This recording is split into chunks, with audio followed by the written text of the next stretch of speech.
அஸ்ஸலாமு அலைக்கும். Welcome to சசாஸ் கிச்சன். இன்றைக்கி நம்ம ரொம்ப ஸ்பெஷலான ஒரு சட்னி பார்க்க போகிறோம். இது மதுரை ரொம்ப ஃபேமஸான ஒரு சட்னி, வெங்காய கார சட்னி தான் இது பார்க்க போகிறோம். இது பார்த்திங்கன்னா ரோட்டு கடையில் இது கொடுப்பாங்க. ரொம்பவே சூப்பராக இருக்கும், செம்ம டேஸ்ட்டாக இருக்கும். ரொம்ப கம்மியாக தான் கொடுப்பாங்க, ஆனால் ரொம்ப காரமாக இருக்கும், ஆனால் டேஸ்ட் செம்மையாக இருக்கும். வாங்க எப்படி பார்க்கலாம். அடுப்பில் ஒரு கடாய் வச்சுருக்கேன். இதில் நம்ம எண்ணெய் சேர்த்துக்கலாம். ஒரு டேபிள் ஸ்பூன் அளவுக்கு எண்ணெய் சேர்த்துருக்கேன்.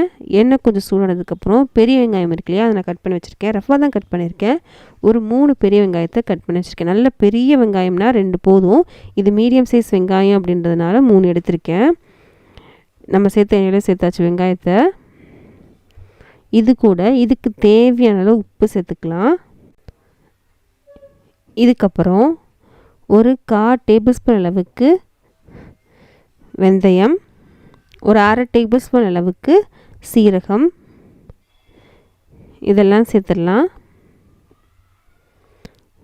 சேர்த்துட்டு நல்லா கலந்து விடுங்க. வெங்காயம் கொஞ்சம் நல்லாவே வதங்கணும்.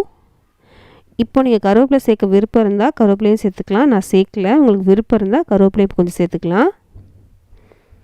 வெங்காயம் வந்து கொஞ்சம் நல்லாவே வதங்கணும். உப்பும் சேர்த்துருக்கோம் இல்லையா, அதனால் சீக்கிரமாகவே வதங்கிடும் நமக்கு. நல்லா வதங்கட்டும். நல்லா கலந்து விட்டாச்சு. இப்போது அடுப்பை சிம் பண்ணிவிட்டு மூடி வச்சிடலாம். மூடி வச்சுட்டு இந்த வெங்காயம் வந்து நல்லா வதங்கட்டும். இப்போ மூடி வச்சிடலாம். நம்ம அப்பப்போ நீங்கள் கலந்து விட்டே இருங்க, கீழே ஒட்டாமல் இருக்கணும் இல்லையா, அதுக்காக தான். இப்போ வெங்காயம் கொஞ்சம் வதங்கியிருக்கு, பார்க்கலாம். லைட்டாக ப்ரௌன் ஆக ஆரம்பிச்சிருக்கு பாருங்கள். இந்த அளவுக்கு வதங்கினதுக்கப்புறம் பூண்டு சேர்க்கணும். பூண்டு வந்து பார்த்திங்கன்னா ஒரு 8லேருந்து 10 பல் அளவு கூட நீங்கள் பூண்டு சேர்த்துக்கலாம். இதையும் சேர்த்து வதக்கிக்கோங்க. பூண்டோட பச்சை வாசனையும் போகணும். இதையும் மூடி வச்சிடலாம். மூடி வச்சாச்சு. இன்னும் 2 நிமிஷத்துக்கு அப்புறம் பார்க்குறேன். பூண்டும் கொஞ்சம் நல்லாவே வதங்கியிருக்கு. இந்த டைமில் நம்ம வந்து மிளகாத்தூள் சேர்க்க போகிறோம்.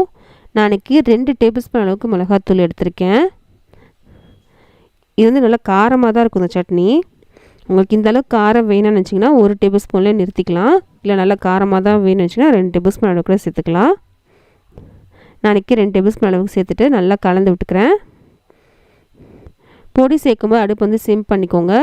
பொடி வந்து கரிஞ்சிடக்கூடாது. நல்லா கலந்து விட்டோம்.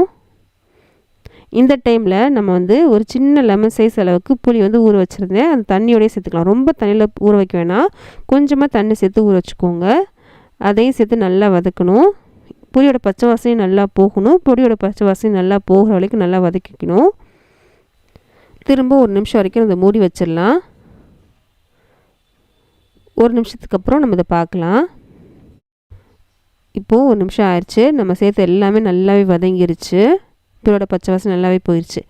இப்போது உங்களுக்கு கொத்தமல்லி சேர்த்து வதக்கி அரைக்கலான்னா இப்போ கொத்தமல்லி சேர்த்து வதக்கிக்கோங்க. லாஸ்ட்டில் சேர்த்து கொஞ்சம் வதக்கிக்கோங்க.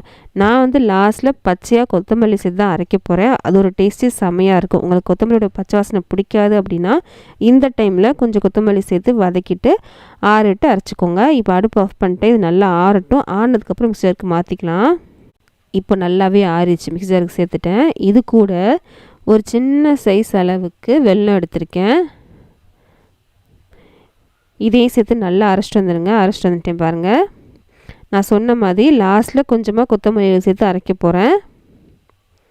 இது நீங்கள் பச்சையாக அரைக்க உங்களுக்கு விருப்பம் இல்லைன்னா நீங்கள் வதக்கணும் இல்லையா, அதே டைமில் கொஞ்சம் சேர்த்து வதக்கிட்டு அரைச்சிக்கோங்க. நான் கொத்தமல்லி லாஸ்ட்டில் சேர்த்து அரைச்சிருக்கேன். இதோட டேஸ்ட்டே செம்மையாக இருக்கும்.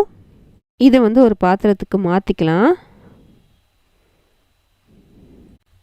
இது நமக்கு தாளித்து கொட்டணும். அதுக்காக அடுப்பில் பேனில் கொஞ்சமாக எண்ணெய் சேர்த்து வச்சுருக்கேன். எண்ணெய் கொஞ்சம் சூடானதுக்கப்புறம் கடுகு பொரிய ஆரம்பித்ததுக்கப்புறம் நம்ம வந்து உளுந்து சேர்த்துக்கலாம். இப்போ நல்லாவே பொரிய ஆரம்பிச்சிருச்சு. உளுந்து சேர்த்துருக்கேன். இது நல்லா பொரிய ஆரம்பித்ததுக்கப்புறம் கருவேப்பிலை,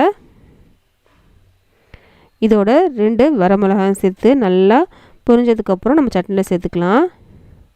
நல்லாவே பொரிஞ்சிருச்சு. இப்போ இதை சேர்த்து சட்னியில் சேர்த்து கலந்து விட்டோன்னா சூப்பரான வெங்காய கார சட்னி ரெடி ஆயிடுச்சு. செம்ம சூப்பரான டேஸ்ட்டில் இருக்கும். இது செஞ்சு பாருங்கள், ரொம்பவே சூப்பராக இருக்கும். தோசை, இட்லி எல்லாத்துக்கும் செம்ம சூப்பரான ஒரு சட்னிங்க. இது காரமாக தான் இருக்கும். ஒருவேளை உங்களுக்கு காரம் இந்தளவுக்கு வேணான்னுச்சுன்னா நான் சேர்த்த மாதிரி மிளகாத்தூளை கொஞ்சம் கம்மியாக சேர்த்து நீங்கள் அரைச்சிக்கோங்க. இது கொஞ்சமாக சேர்த்து சாப்பிட்டிங்கன்னா ரொம்பவே சூப்பரான டேஸ்ட்டாக எம்மியாக இருக்கும். கண்டிப்பாக ட்ரை பண்ணி பாருங்கள். உங்களுக்கு எல்லாத்துக்கும் ரொம்ப பிடிக்கும் நம்புகிறேன். இந்த வீடியோ பிடிச்சினா ப்ளீஸ் லைக் பண்ணுங்கள். லைக் பண்ணாத இந்த வீடியோ நிறைய பேர் ரெக்கமெண்ட் ஆகும். நிறைய பேர் சப்ஸ்கிரைப் பண்ணாமல் தான் பார்த்துட்ருக்கீங்க. ப்ளீஸ் சப்ஸ்கிரைப் பண்ணுங்கள். அது மோட்டிவேஷனாக இருக்கும். இந்த மாதிரி ரெசிபிஸ்லாம் உங்கள் ஃப்ரெண்ட்ஸ்க்கும் ஃபேமிலிஸ்க்கும் யாருக்காக பிடிக்கும்னா அவங்களுக்கு இந்த வீடியோ ஷேர் பண்ண மறக்காதீங்க. நம்ம அடுத்த வீடியோ சந்திக்கலாம்.